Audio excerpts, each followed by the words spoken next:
Hi! Hello! Ayan. So, this is Na. Kamusta tayong lahat? And welcome back. So, yun na nga. Orange na orange ang lola nyo. Ayan. So, meron akong mga nabili na deck sa Temu. Ngayon, sobrang mura niya. As in, below 100. Below 100. Below 1K. So, hindi ako sure kung authentic ba yung mga decks or hindi. So, ayun na nga. Meron tayong isang deck. Oh, by the way, may playlist tayo ng mga ina-unbox or fini-flip through natin ng mga decks. So, you can check it here somewhere and sa description, ilalagay ko yung link ng playlist natin. So, just in case na gusto nyong makakita ng deck or gusto nyo munang makita yung deck before kayo bumili, then you can check it out. And, ayun. And of course, pag nagustuhan nyo or if ever, if you have time, please do subscribe, comment, like, ganyan. So, help me grow my subscribers. Ayun na lang. So, ang bubuksan natin na deck ngayon is, eto, Murder of Crows. Ito siya. So, Murder of Crows, Tarot. So, yan. Sealed na sealed. Sa Timo ko lang to nabili. So, hindi ko talaga sure kung um, totoo ba siya, authentic ba siya or hindi. But, nakaka-intriga kasi, naka-box. Tapos, ayan, sealed siya. So, yes. Lipat tayo ng view para makita natin to. So, ayan na nga siya, no? Mga baby girls, baby boys. Ayan, buksan na natin yung ilaw. So, eto yung tsura niya. Sa Timo ko lang to binili. Ayan. So, as you can see, um, manufacturer, Don't Go on Chancing Printing Co. China, Manufacturer, M&M, Discount Industry, Rebecca Trade Ltd. From United Kingdom. Ayan. May mga batch number, serial number, date of production, October 18. Ayan siya. So, War is Char. Hindi ka German. German ate yan. So, yan siya. So, kung ating tatanggalin yung plastic niya, masira natin yung box. Ayan. Bilhin natin yung plastic. Pero ang lakas niya ang lakas niya maka-authentic. So, ayan yung box. So, yan. Murder of Crows. Ayan yung mga gilid niya. Sa likod. Sa likod sa ilalim. Los Carabeo, Torino. Wala namang, Tapos ngayon, bubuksan mo. Ganon din siya, oh. Ganon din yung, niya, kung ano yung doon, negative film niya yung dito sa ilalim. Yan. Yan. And yan. Galing. Wala din masyadong doon. Ngayon, meron siyang, ko. Colored din, no? Hindi natin alam kung totoo ba to. Ayan. Kasi colored din yung, niya. So, may English ba? Baka naman wala. May English. Oh. May English naman. Wala nga lang mga, ano ba to? Denary. Iba-ibang language. Ayan. So, meron ba siyang, ayan yung mga language na meron tong niya. May English, Italiano, Espanyol, Francois, Portuguese. Ito hindi ko na alam. Wala siya. Ayan, may mga din, no? Spreads. Tapos, parang magazine type yung libro niya. Yung papel. So, may mga yung major arcana. Marami ring informations yung guidebook niya. So, buksan natin tong mismong card. So, you can see, white yung edges niya. Maganda sana ito pag black yung edges. Or red. I-red natin. Parang bet ko yung red. Gusto siyang i-red. Ayan. Ba yan? Oh, ayan.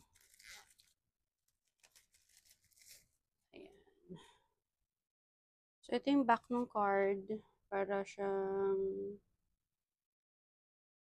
ang weird, parang mga mata. Ayan, yung back ng card. Makapal. In fairness, makapal. Now, let's see. Meron siyang, ito yung Murder of Crows, Corrado Roy, Murder of Crows Tarot. Murder of Crows is actually tawag sa group of crows. Diba? Yun yun. Yun siya yun. So, ang kapal. So, let's start with the major arcana. I-ano ko lang yung major arcana. Ang ganda. Ang, ano niya. Ayan. Ito, walang mga words sa deck. So, nasa inyo if you want to use it. Maano siya? Parang glossy. Madulas. So, itong deck, wala siyang ano, yung mga names. Pero may numbers. So, just in case na kunyari hindi kayo ganun ka-memorize kung ano yung card, yung kung si ano yun, at least may numbers naman, which is maganda. Borderless, as you can see, borderless siya. So, ito yung full. Nakikita ba? Ayan, si full. Na ano yata ng ilaw. Si full. Magician. Nakakatakot naman si High Priestess. High Priestess. Empress. Andun pa rin yung symbol na ganito. Emperor. Hierophant. Lovers. Ganda naman. Chariot. Hindi ko kasi din memorize and seven. Ito strength. Alam ko strength to. Hermit. Yan. Wheel of Fortune. Hindi ko sure. Hindi nakakahiya. Justice. Hangman. Death siguro to. Not sure. Temperance. Devil. Oh, ang ano ng devil. Devil. Tower. Actually, pag titignan mo yung tower, hindi siya yung wasak na tower. Buo siya, oh. Temperance ba to? Star. Star siguro. Hindi ko sure. Star? Star yun. Moon. Ganda ng moon. Ganda ng mukha niya. Moon. Oh, sun. Parang ang dark ng sun. Mostly pag sun kasi, bright. Ito ang dark. Dark. So, dark, ano to? Dark themed. And ano to? Judgment. Based on judgment. And the world and sexy. Diba? So, yan yung ating mga major arcana.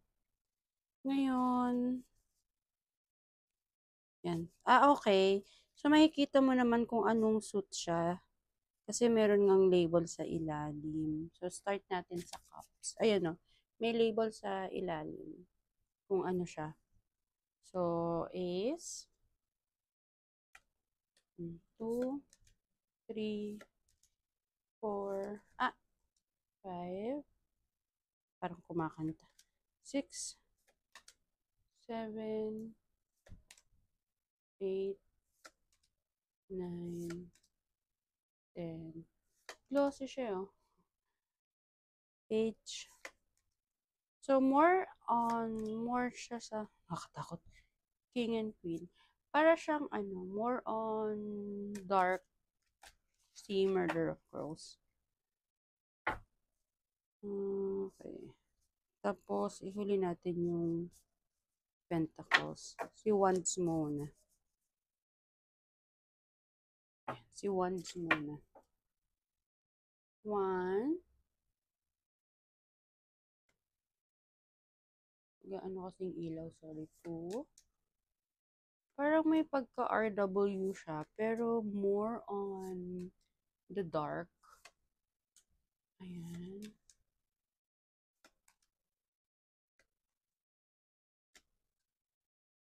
Page, King, Knight.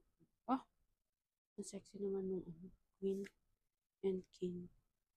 Ang sexy nung Queen, oh my God. Oh, ang sexy, nakakainis. Swords. So, same thing pa din, may mga hawak na sword, may hawak nila yung ano. Oh my God, ang ganda. RWS pa din. Hindi ko na pansin yung 3. Yung 3. Imbis na heart, yung crow ang na ano. Oh, ganda. Oh my God. 9. Ala, grabe. Kinakain na siya. Page. Knight. Queen and King. So, medyo demure tuloy. Medyo balot na balot yung queen dito. Nice. Oh my goodness, I like it. And of course, last but not the least, pentacles. So, may hawak yung crow or naka-ano yung crow sa pentacle. 2. Grabe, ang ganda. Oh my God, ang ganda ng deck. Nakakainis.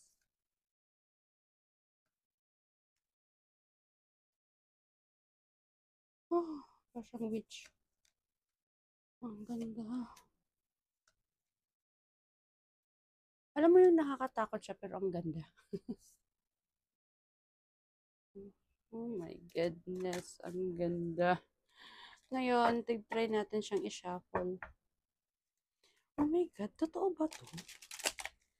Feeling ko, totoong deck to. Authentic ata to eh. I'm not sure. Parang feeling ko wala pang 600 pesos to. Hindi ko maano. Wala pang 600 pesos to. Nakakaloka. By the way, this is Murder Crows by Los Scarabeo. Ano nakalagay sinong may ano. Tapos text by Charles Harrington. Text by Charles Harrington. Corrado Roy. Baka siya yung gumawa. Hindi ko sure. Pero grabe, ang ganda. Ang ano din yung i-shuffle. Makapal lang kasi. Pero diba yun yung ripple shuffle kasi ako. So, ayan, i-shuffle lang natin ng very mild. Wala naman masyado yung jumper. Yung mga, pag okay ka naman walang masyado yung nagja-jump. Which is mas bet ko kasi yung ganun, hindi makalat. Ayan. So, try natin i-check yung energy ng card. Anong energy na binibigay ng card na to? So, more ano to? Knight of Wands. So, tignan natin yung eme lang nito. So, the energy ng ganda. A wild soul called to frontiers, they boldly push beyond the edges of the map. They joy in discovery and the desire is for experience. Even those that bring tears and terror. Each thing they behold compels the further and the calm rise is casting shadows around. Parang sinasabi niya na yung energy nitong card na to, if ever you will use this, if ever I will use this sa reading, it's more on mananampal siya sa'yo ng sasampalin kaya ata ng katotohanan. Sabi ni Page of Wands, hindi, Page ni Knight of Wands. Kasi parang this, pero the good thing about this is, it's a joy in discovery about your desire and experience na it might shock you, pero in a good thing. So, medyo sampal, pero it's a good thing, di ba? Kanino, or let's say, the second question is, kanino siya babagay? Or kasi kaninong client ba siya babagay? 8 of Swords. So, mostly para siyang, kung hindi ko titignan yung guidebook ha, it's more on those who cannot go out. Yung mga hindi kayang umalis. Yung daming way out, pero hindi siya makaalis kasi may mga reasons kung bakit hindi sila makaalis. sa toxicity, 'di ba, sa problem. Pero tignan natin. So, ano siya? Eight of Swords.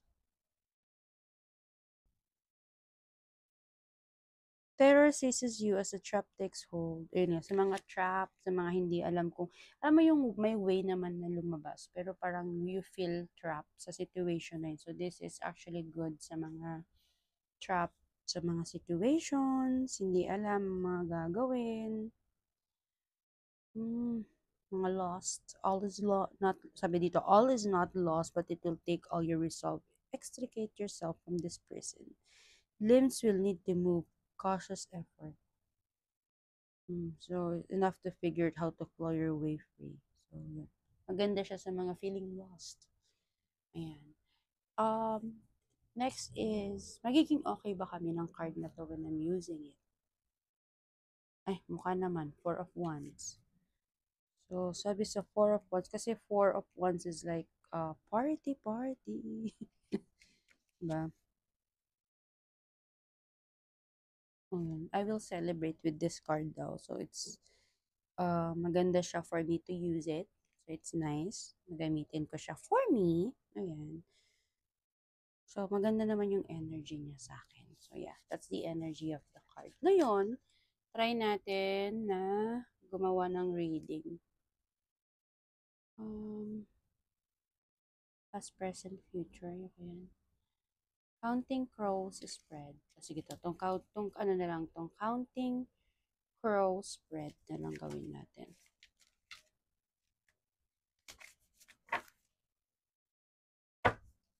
Yung gilid muna natin yan. So, shuffle ko lang ulit.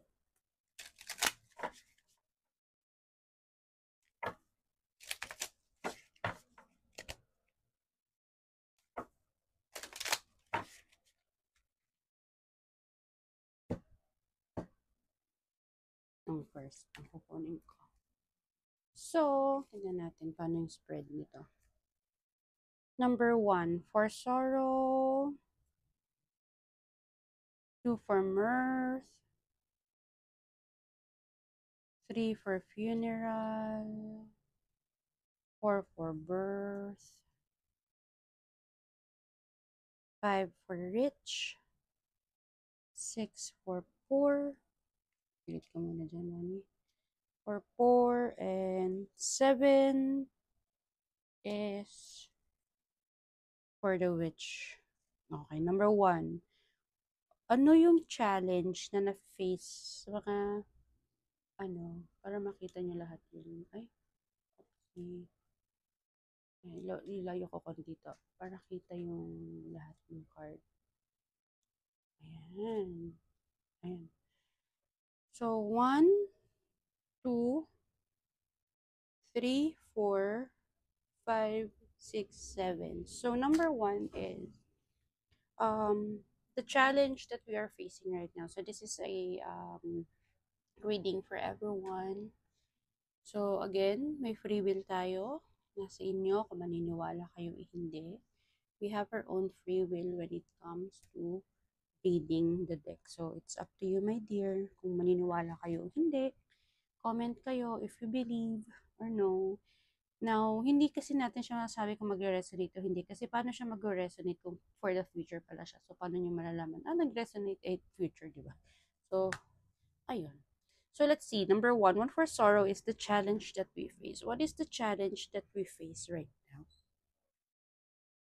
So, ang challenge na na-face natin is King of Swords. Ang sabi ng King of Swords. Siguro we have the, alam nyo yung gagawin nyo. Without checking the habang hinahanap ko yung ibig sabihin niya dito sa deck. Pero for me kasi yung sword is, yung King of Sword kasi, parang alam mo yung gagawin mo. It's just that masyado kang no emotion at all. Parang kunyari sa trabaho, pag sinabing 1 minute late, ayan, di ba? 1 minute, 1 second late is considered late. Kunyari, ganyan. Pero dahil si King of Sword, wala nga masyadong emotion kasi yun yung plan na kahit sabihin mong bumabagyo na, di ba?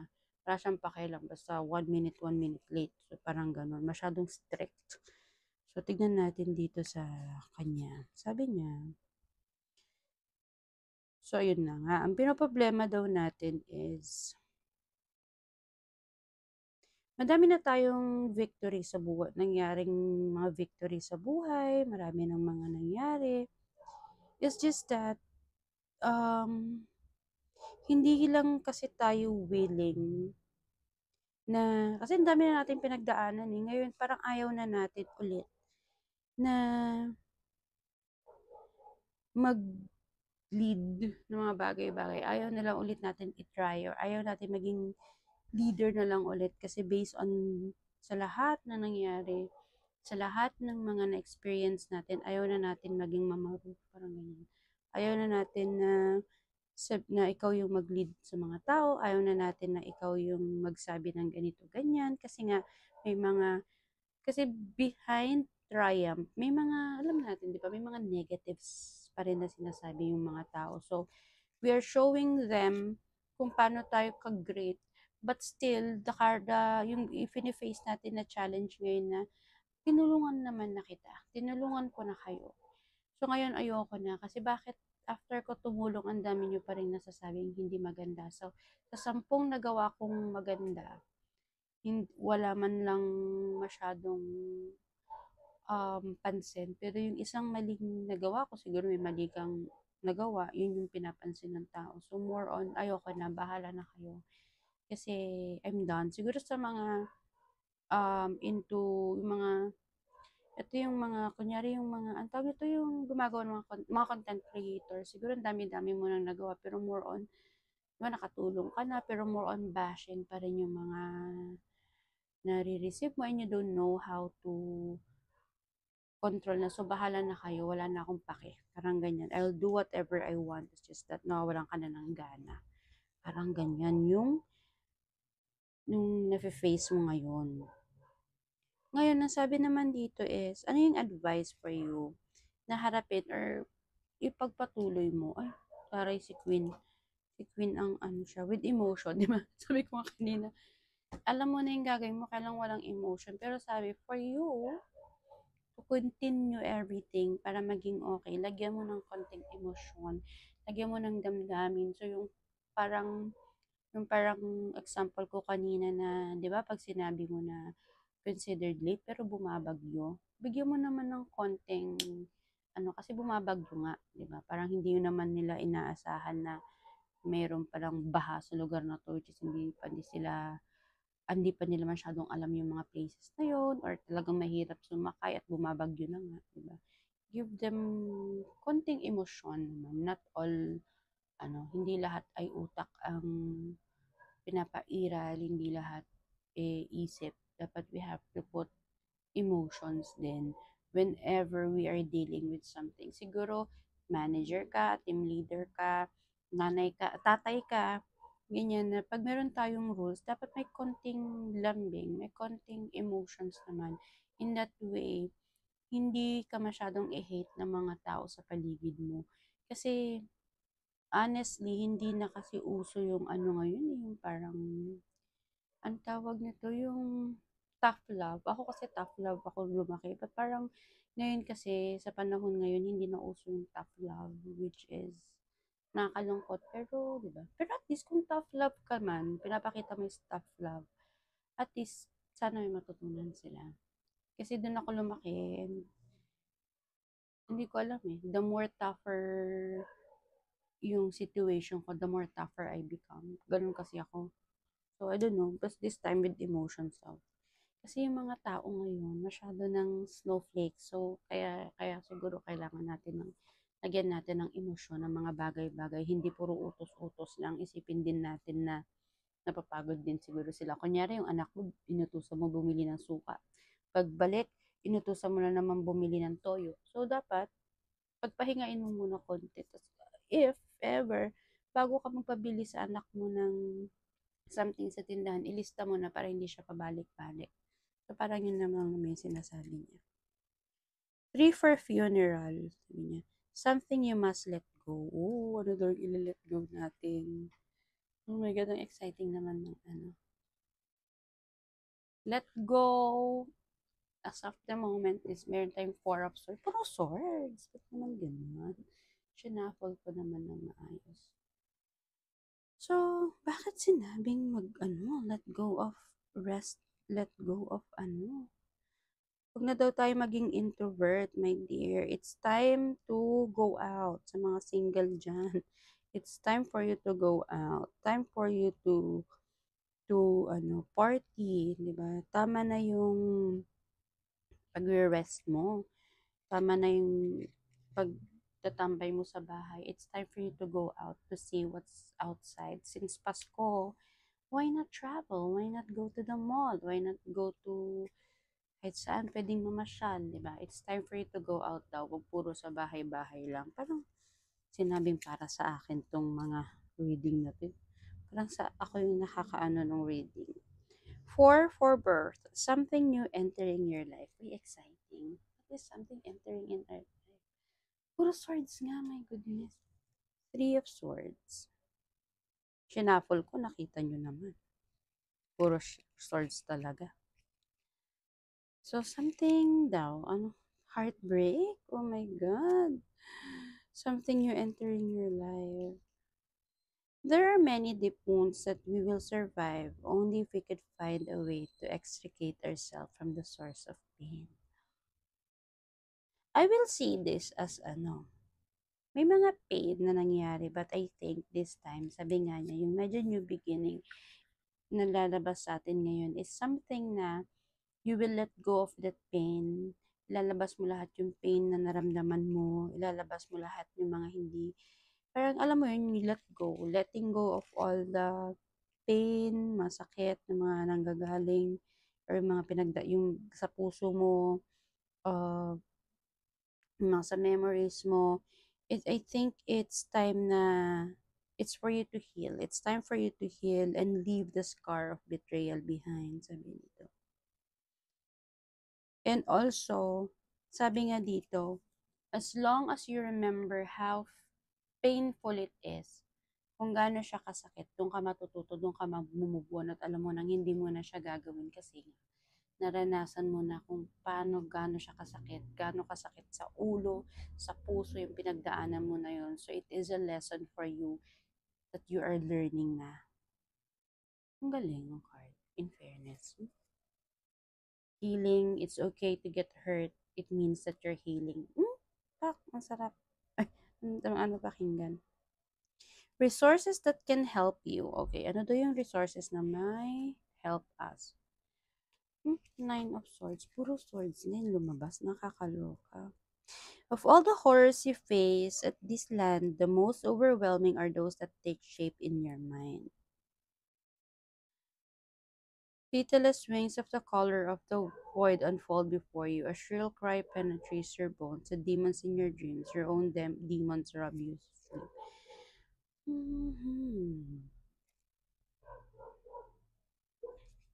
Siguro the things daw that can help us right now is for us to be mentally stable. Don't think of the things na kasi si Nine of Swords, ito yung parang depression niya. Ito yung parang kakaisip mo ng mga bagay-bagay. Nagkakaproblema ka. So, I think the good thing about this is that, or yung good thing na sinasabi niya is don't overthink. Huwag mong isipin ang mga bagay-bagay na nakakasakit sa'yo. Huwag mong isipin yung mga bagay-bagay na sa tingin mo makaka-down sa'yo, especially bagong gising ka, problema agad yung iisipin mo. Whole day kang down. I think yung sinasabi nito para maging mas okay ka or makapag-move on ka kung ano man yung pinagdadaanan mo is to let go and be happy. Don't think about your problem every day. Kasi the more you think about it, the more na manifest mo siya and the more na may stress ka, the more na madedepress ka. O, diba? Nice. And forces were working against your success. Forces working, sino daw yung mga forces na nag-work against our success? King ba to? King of Pentacles. Pentacles, sino? Sino?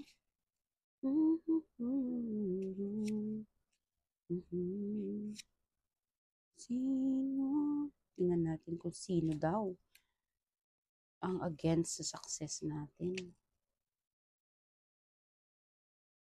Some leaders in the world have to own their crown. Nothing is handed to them. Their fortune are built to careful planning judgment. This is awareness to those who have adopted such discipline, but they know the true value of every stone in the kingdom. The king will not allow shortcuts, no skirting.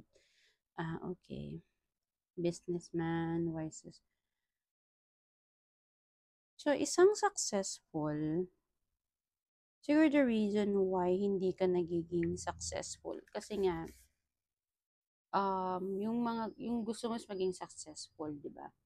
Ngayon, hindi mo maabot yung ginagawa ng taong yun. Kasi siguro, you don't know yung mga pinagdaanan nila that you have to walk through, you have to, kailangan mo ding pagdaanan yung mga napagdaanan nila in that way. Matuto ka para maging successful. Kasi baka naman, hindi ka nagiging successful, hindi sa hinaharangan nila. It's just that hindi ka kasi nakikinig sa mga payo nila, payo ng mga mentors mo, payo nila o wala kang ayaw mong dumaan sa tamang daan, gusto mo puro shortcut. So that's the reason na bakit hindi ka nag improve or bakit hindi ka nagiging successful kasi hindi ka dumadaan sa step by step process. Gusto mo shortcut. Gusto mo, alam mo yun, gusto mo agad-agad.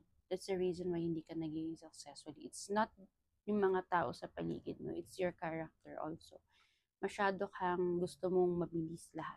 Which is dapat naman hindi. Gusto mo, ang bilis-bilis na maging successful. Ayan.